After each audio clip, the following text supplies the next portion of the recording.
দাদা তুমি জানো না এই জমি আমার, তুমি এই জমিতে কাজ করছো কেন? জানবো না কেন রে, এই জমি তো আমাদের, এই জন্য তো আমি ফসল লাগিয়েছি। এটা আমাদের মানে আমি 2 দিন দায়িত্বে ছিলাম না বলে তুমি ফসল লাগে ভরে ফেলবি জমিতে আমার অংশে?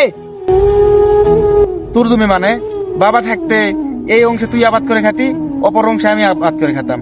বাবা অসুস্থ হওয়ার পরে বাবার চিকিৎসা করার জন্য ওই অংশটা আমাকে বিক্রি করে দিতে হয়েছে। ওই অংশ বিক্রি করে বাবার চিকিৎসা করানো হয়েছে, যার কারণে ওই অংশটা নাই, অবশিষ্ট এই অংশ থাকে। এই অংশতে ফসল লাগাইছি। বাবার অসুখের সময় ওই অংশ তুমি বিক্রি করে দিছো, তুমি আমাকে বলে বিক্রি করেছিলি? তুমি ওই অংশ বিক্রি করে দিছো, তোমার অংশ শেষ, আমার অংশতে আমি আবাদ করে খাবার দিব না।